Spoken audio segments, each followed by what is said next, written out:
জয় থাকুক। আমরা তিথি বিরক্ত হয়ে যাচ্ছিলাম যাকে বলে। দেখো আমাদের আজকে সবজি পরোটা হয়েছে, এই যে ভেতরে সবজি দেওয়া আছে। খেতে বসে গেছি।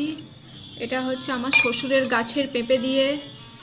আর দেখো ব্যালকনিতে কত জল, এই যে এখানে গাছটা আছে, এখানে একটা চাদর দিয়ে। দেখো বৃষ্টিটা কি হারে হয়েছে বুঝতে পারছো? দেখো ব্যালকনিতে কত জল, এই যে এখানে গাছটা আছে, এখানে একটা চাদর দিয়ে রেখেছিলাম, তাহলে এই সব জল ঘরে চলে আসতো। এরকম ফাঁকা ব্যালকনি হলে না এই এক সমস্যা, এরকম যদি ফাঁকা ব্যালকনি হয় এত বড়, তাহলে এরকম জলের অবস্থা হয়। গুড মর্নিং এভরিওয়ান, কেমন আছো? আশা করছি সবাই খুব ভালো আছো, আমরাও খুব ভালো আছি। তো কালকে রাত থেকে তো কি যে মুষলধারে বৃষ্টি হয়েছে, আমাদের তো একদম অবস্থা খারাপ যাকে বলে। সারা রাত মানে মনে হচ্ছে যে সে বলে না আকাশে একদম মানে কি বলে, আকাশ ভেঙে পড়ছে, মেঘ ভেঙে পড়ছে, মেঘ ভাঙা বৃষ্টি হয়েছে। সবার ওখানে আশা করছি বৃষ্টিটা হচ্ছে, এটা নিম্নচাপের বৃষ্টি।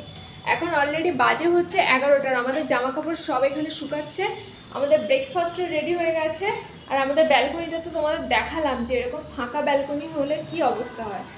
আর এই ব্যালকনিটায় কিন্তু এখনও জামা কাপড় ঝুলছে। তো দেখা যাক জামা কাপড় ঝুলুক, জামা কাপড় কতক্ষণে শুকায়। আর আমি এখন চলে এসেছি ব্যালকনিতে। এই যে দেখো সব বন্ধ, সব বন্ধ, দেখো কি অবস্থা, রাস্তা দেখো। তবে আমাকে কিন্তু যেতে হবে একবার বাজারে, যদিও ওই ভ্যানে কিন্তু শাকসবজি বসেছে। আমি ভাবছি ওই ভ্যান থেকে একটু ফল, একটু বাঁধাকপি, এই সমস্ত কিছু কিনে নিয়ে আসবো।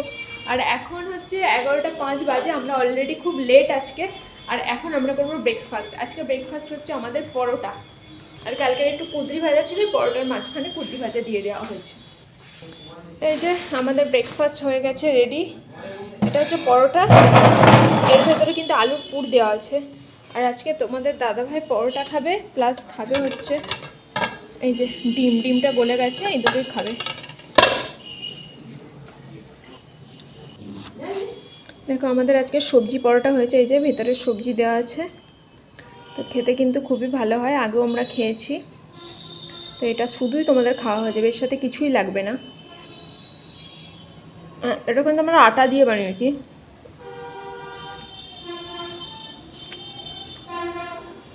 কালকে যে ভাজা ছিল ভাজা দিয়ে। এখন বৃষ্টিটা একটু ধরেছে, দেখো বাইরেটা, বাপরে বাপ কি অবস্থা। স্নান ধ্যান তো করে নিলাম আজকে ব্রেকফাস্টের পর থেকে, না আমি আর কোনো কাজই করিনি, মানে আমার কোনো কাজ ছিল না। সকালবেলা তো রান্না টান্না হয়ে গেছিলো, আর ওই জন্য আমি এতক্ষণ ধরে একটু ছাদে গিয়েছিলাম, তারপর খাওয়া দাওয়া করে বসেই ছিলাম। আর এখন বেজে গেছে অলরেডি 1:40। তো এখন হ্যাঁ সব কিছু একটু গরম করো না, কারণ আমাদের তো অনেকক্ষণ আগে আজকে রান্না হয়েছে, সব কিছু একটু গরম না করলে ভালো লাগবে না। আর আজকে স্নান করার সময়তেও না আমাকে একটু গরম জল করতে হয়েছে, মানে আমরা সবাই গরম জলে স্নান করেছি। যদিও আমাদের গিজারটা আছে, বাট আমাদের কলটা না এত জাম হয়ে গেছে যে কোনোভাবে গিজারটা চালানোই যাচ্ছে না। আর এদিকে দেখো সব ঝুলছে, কালকে রাতে না তার আগের দিন রাতে কাপড় টাপড় কাচা হয়েছিল, কিন্তু আমি ভরে নিচ্ছি। তার আগের দিন রাতে কাপড় টাপড় কাচা হয়েছিল, তো সেগুলো শুকায়নি, তো ওগুলো শুকাতে শুকাতে দেরি হয়ে গেল। তারপর দিদি এসে সব মুছে টুছে গেছে বলে একটু সুবিধা হয়েছে। আর সব কিছু হয়ে গেছে, এই যে তোমাদের দাদাভাইকে এখানে স্যালাড দিয়েছিলাম, খাওয়া হয়ে গেছে। বাটিটা টেবিলেই আছে, বুঝতেই পারছো। যাই হোক কিছু বলার নেই। এত মাছি হয়েছে দেখো, সব মাছি একদম টেবিলে, আমরা যেখানে বসছি সেখানে, বেডে, এই সমস্ত জায়গায় ঘুরে বেড়াচ্ছে। এখন আমি কলসি থেকে হচ্ছে জল ভরবো, কারণ কলসিতে আমরা এখন জল ভরে ইউজ করছি। তো বোতলগুলো একেবারে খালি হয়ে গেছে, তো কলসি থেকে জলটা ভরে তারপর তরকারিগুলো গরম হোক, তারপর খাওয়া দাওয়া করবো। পুরোনো দিনের ঐতিহ্যগুলো কি সুন্দর ফিরে আসছে না? আমরা সেই ছোটোবেলায় আমাদের একটা জ্বালা ছিল, ওই জ্বালা থেকে জল খেতাম। তারপর আমাদের আর এসব ছিল না। এখানে এসে আমি অনেকের দেখে, ফেসবুক দেখে, জল ঠান্ডা রাখার দৌলতে এটা কিনে নিলাম। বেশ সুবিধাজনকও হয়েছে কিন্তু। আর আমার তো এটার জল খেতে খুবই ভালো লাগে। আর মাটির পাত্র একটু বেশি কেয়ারফুলি ক্লিন করতে হয়, কেননা ফাঙ্গাস টাঙ্গাস হয়ে যেতে পারে। একটু গরম জল দিয়ে পরিষ্কার পরিচ্ছন্ন করে নিলেই কিন্তু একদম সেফ।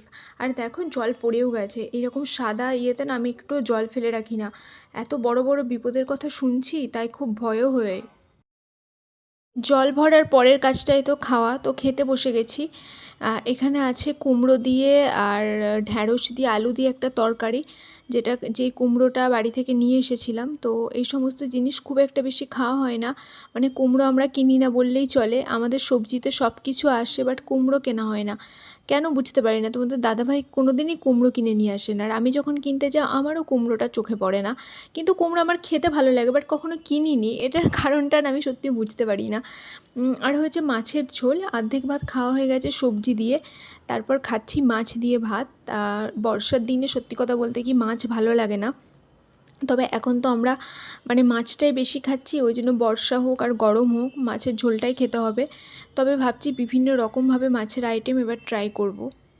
ধরেছে, কি দারুণ লাগছে দেখো, চারিদিক মনে হচ্ছে ধুয়ে একেবারে পরিষ্কার হয়ে গেছে। আমাদের এদিকে এত ব্যানারের জন্য না মানে ওয়েদার দেখা যায় না। কি বলছো? আসছে, দাঁড়াও, দেখো কি দারুণ লাগছে।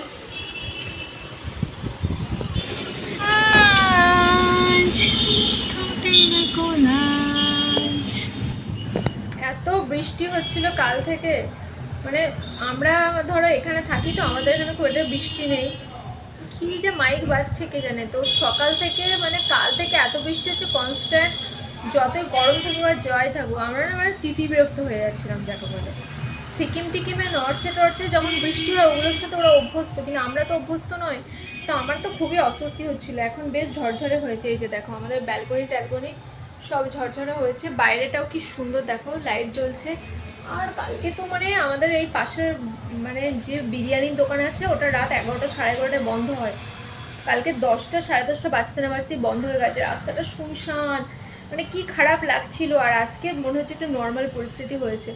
তো আমি তো এইমাত্র লাইভ টাইপ করলাম, রান্না বান্না হয়ে গেছে, তারপর আমরা খেয়ে নেবো। এখন একটু তাড়াতাড়ি খেয়ে নেওয়ার চেষ্টা করছি, কেননা তাড়াতাড়ি খেয়ে নিলে অনেকটা রাত মনে হয় পাওয়া যায়, শুয়ে শুয়ে একটু ফোন ঘাঁটবো, একটু করবো, এইসব করে অনেকটা সময় পাওয়া যায়। আর আজকে রাতে আমাদের হয়েছে ডিম রান্না, একটু পরে যখন খেতে যাবো তোমাদেরকে দেখাবো। আর কালকে উইকেন্ড আছে, কালকে আমি ভাবছি একটু ভালো মন্দ রান্না করবো, আর সেটা আমিই করবো। তো সকালবেলা উঠে আমাকে আবার যেতে হবে একটু বাজারে, তো বাজার থেকে একটু প্রয়োজনীয় জিনিসপত্র কিনে নিয়ে এসে কালকের উইকেন্ডটা দেখি কি করি, বানাই, যাই বানাই সেটা তোমাদের সাথে শেয়ার করবো আর কি। বানাই বলতে চিকেন বানাবো, চিকেনের কোনো একটা এক্সট্রাঅর্ডিনারি কোনো প্রিপারেশন না, কারণ আমাদের বাড়িতে হ্যাঁ হ্যাঁ উইকেন্ড তো শনি রবি দুদিনই, শুক্রবার রাত থেকেই তো উইকেন্ড স্টার্ট হয়ে যায়, শুক্রবার রাত থেকে উইকেন্ড স্টার্ট হয়ে যায়। তো ওটাই বলছি যে আমি কালকে চিকেনই বানাবো। আমাদের বাড়িতে না যদি আমি চিকেনের এক্সট্রা কিছু বানাই তোমাদের দাদাভাই খাবে না, আর মানে কেউই অতটা পছন্দ করে না। চিকেনের ওই গতানুগতিক রেসিপি হয় তুমি আলু দিয়ে করো অথবা কষা করে, এইসব যে ধরো অনেক কিছু আজকাল চিকেনের অনেক রান্নার রেসিপি উঠেছে, ওগুলো কিছুই খেতে চায় না। তো তার জন্য কিছু বানানো হয় না, বা হার্ডলি একটু কোফতা একটু কাবাব এইগুলো করা যেতে পারে। তো দেখে কালকে আমি চিকেন নিয়ে আসবো, ওই থেকে একটু ভাগ ভাগ করে রেখে সব কিছু মানে কোফতা কাবাব প্লাস একটা কারি টারি, এইসব কোফতা কাবাব হয়তো কালকে করবো না, কারি টারিগুলো করবো কালকে আর কি। রাতে হয়েছে পটল ভাজা আর হয়েছে ডিম আলুর তরকারি। ডিম আলুর তরকারিটা একেবারে ইয়ালো হয়েছে দেখো, তবে খেতে ভালো হয়েছিল। আবারও সেই রাতের খাবারে চলে এলাম। আজকের ব্লগটা না বেশি কিছু করতে পারিনি, সারাদিন জানবে আমি এইসবই করেছি, টুকটাক কাজকর্ম, রান্নাবান্নার, খাওয়া দাওয়া, কিন্তু তোমাদের সঙ্গে যাই করি কোনোটাই তো শেয়ার করতে ভুলি না, ওই জন্য এটাও শেয়ার করলাম। সে যেটুকুই হোক, আমার মানে তোমরা আমাকে এত ভালোবাসা দিচ্ছ যে তোমাদের সাথে একদিন ডিটাচ থাকলে না মনটা খুব খারাপ করে।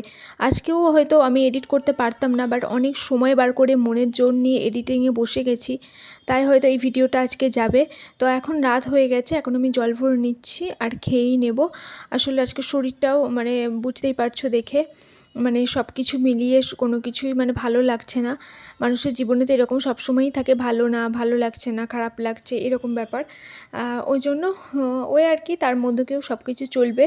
তো আমরা খেতে বসে গেছি, আর বৃষ্টিতে না আমার একদমই ভালো লাগছে না। আমাদের ব্যালকনি একদম জলে থই থই করছে, খুবই অসুবিধাজনক, যেটা ওরকম ফাঁকা ব্যালকনি হলে তো জল ভরবেই। তো সব কিছু মিলিয়ে চলে যাচ্ছে, কালকে আবার দেখা হচ্ছে নতুন একটা ব্লগে।